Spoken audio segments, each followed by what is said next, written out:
NTDTelevision's Houston inaugural gala. And tonight, we're here at the Marriott. It's wonderful to be here. My name is Kian Wong, and I'm one of the producers and hosts here at NTD Television. Tonight, we have a wonderful night in store for everyone, from music, dance, not quite dance, but we have a fashion show at least, and some entertaining and educational presentations. So tonight is a special night because it is the first time we've held a gala here in Houston. NTD Television actually was founded back in 2001 in New York City by overseas Chinese with a real mission and a passion to bring truthful and uncensored information to and from China, and as a cross-cultural exchange, East and West. Good evening, ladies and gentlemen, and the distinguished guests. Thank you for coming to NTD inaugural gala tonight. This evening, this event cannot be happened without the support of some of the sponsors, such as the West Chase Marriott Hotel that provide the venue for us, and the event planner Access Insight, the day Riches, give us a wonderful job and advice, and also the food. Like you were tasting the appetizer and dessert later on will be provided by the Bureau Peretti restaurant in downtown. And also the main dish will provided by Ocean Palace Chinese Seafood Restaurant. And also with some help from Houston West Chamber of Commerce to help us to spread out the news to their members. So thank you very much for all our sponsors. I came to the United States 21 years ago for graduate studies. When I first arrived, I knew little about America. But somehow in my heart, I felt something very strong. This perhaps was because I grew up during the Cultural Revolution in China, or perhaps it was because I personally experienced the tragedy of 1989 Tiananmen Square riots. So there was really only one word that could describe my feeling about this nation: freedom. 11 years ago, shortly after the 9/11 terrorist attacks, I decided to leave my professorship at the University of Pennsylvania and move to New York to join the creation of NTD Network, which is the first and only Chinese television in the US that is independent from the influence of China's state-run media. Its mission is to bring truthful and uncensored information into and out of China. And to all distinguished guests tonight, it is such an honor for the city of Houston to be here tonight.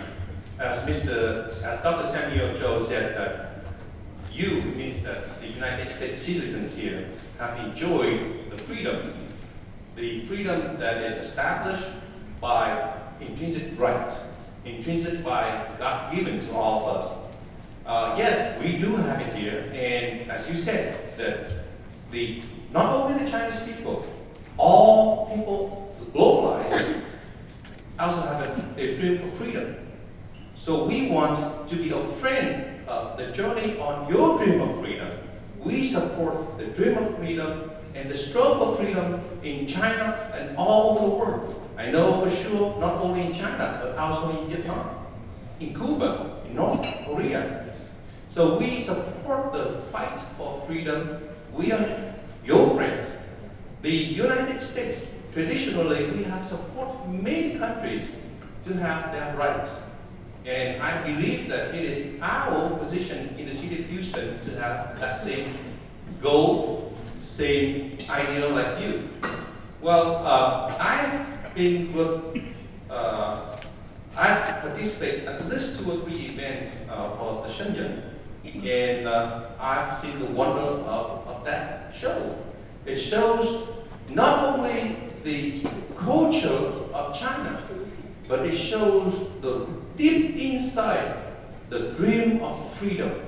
And that dream is very important to us. So hopefully next time Councilmember Hilary Brown, on behalf of our mayor and the city council, will come up and present a proclamation for you. Your words. That would be wonderful. Ni hao. I had the pleasure of visiting Beijing, China back in early July, and it was only 3 short days. I hope to return shortly. Now it's very heartwarming to hear the words of Dr. Zhou, and it's not only a dream that we share, but also I believe people in China understand what freedom is all about. One of the meetings I had while in Beijing with one of the CEOs, I almost fell out of my chair because he reacted to some of the things I was talking about here in this country, and he's like, "But that's communist." And I'm like, "Oh, he's the one that said it, I didn't." So, you know, it's very much mutual understanding of what we're talking about here, and it's a beautiful thing to see what work you're doing with this type of a network, and I'm so glad I'm pleased to be here and look forward to working with all of you in the months and years ahead. Thank you very much.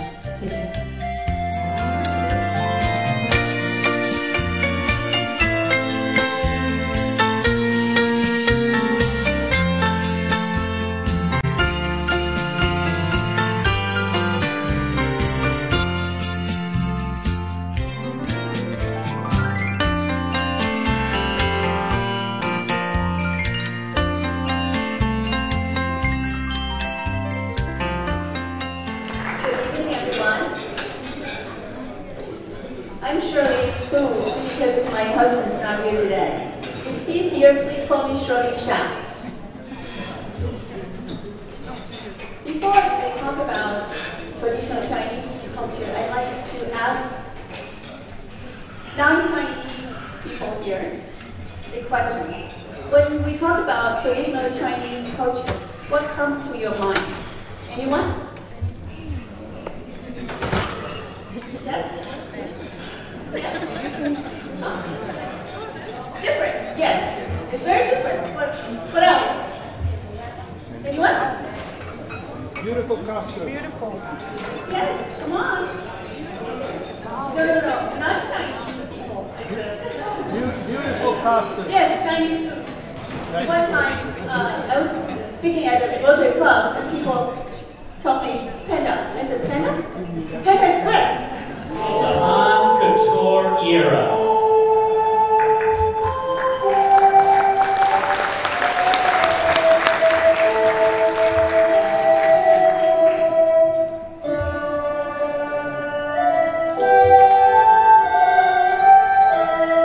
Amongst China's many different ethnicities, Han Couture refers to the clothing worn by the Han ethnic Chinese from the time of the ancient Yellow Emperor to the end of the Ming Dynasty, 2697 BC, all the way up to 1644 AD. The defining characteristics of Han Couture are its unique collars and the use of sash in place of buttons. Look is refined, reserved, and noble.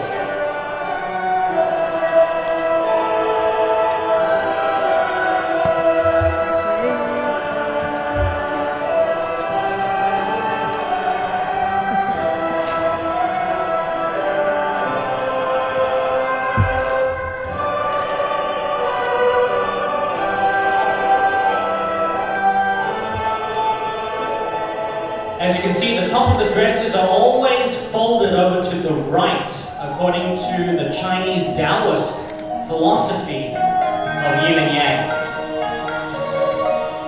The left side being yang and the right side being yin. With yin characterized as soft, what we just saw there was the turquoise phoenix design, which is normally reserved for nobility and royals.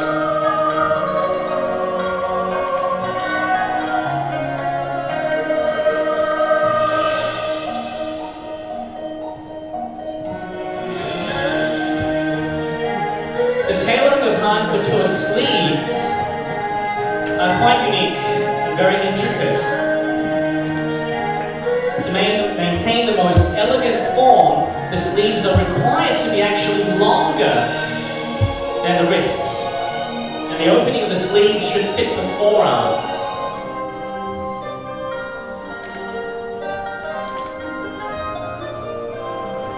And here with this gentleman, here we have the powerful, the robe, which is tailored from actually a single piece of cloth.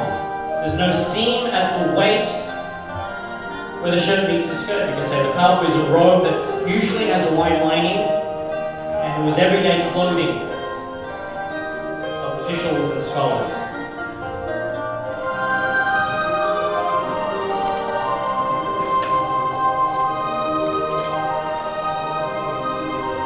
Here you can see the gorgeous lotus print, the lotus flower, very symbolic of Buddhism, where this beautiful flower emerges from the murky mud.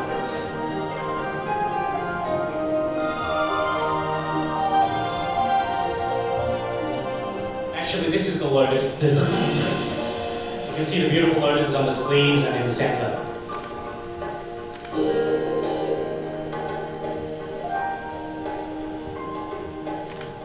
Can you imagine yourself wearing these on a daily basis? You could not be unfeminine.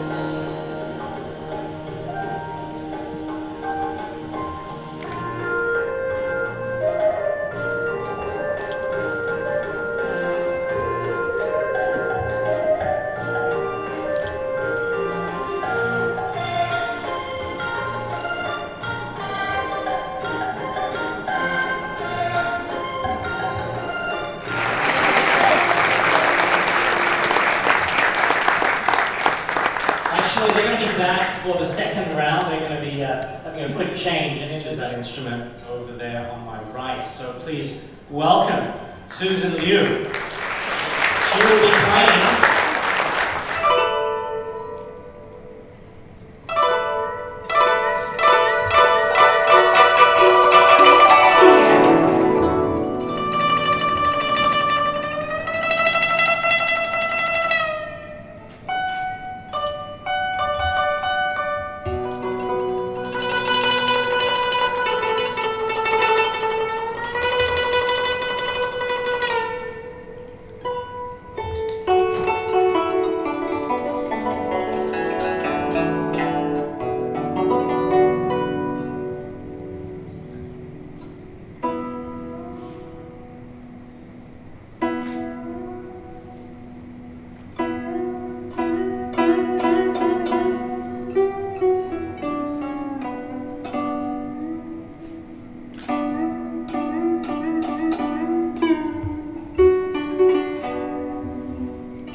design actually won the gold prize in 2010 for the NTD's Han Couture competition. It's quite a majestic piece with dragons lined throughout the whole incredible dress. The orange symbolizing once again the royal colors.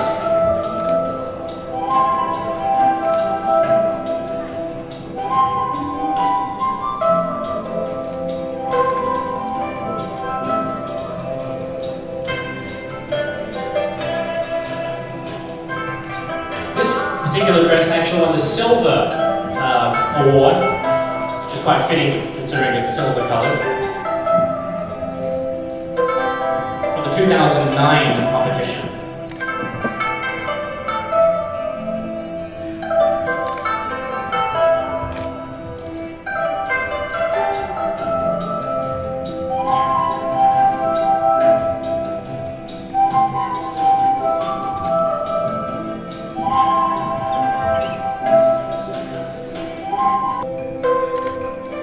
Often they are littered with poetry and beautiful drawings as well. Since ancient times, Han clothing has been associated with being courteous, and China was known as the country of politeness for its apparel.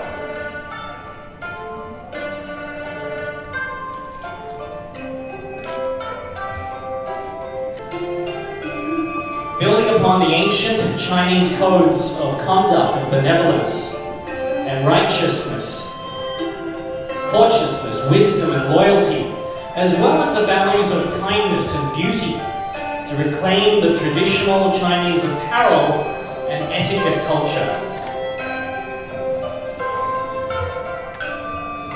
The colors and patterns blaze like the rich colors of an oil painting. It is almost spiritual, and the spiritual aspect that gives Han Couture or Han Fu gorgeous phoenix design. And these beautiful silken garbs inspire a sense of serenity and calmness.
This final piece is also an award-winning silver medalist from past year. These elegant gowns and robes aren't merely imitations of the past. Please welcome back and put our hands together for the ladies and gentlemen of the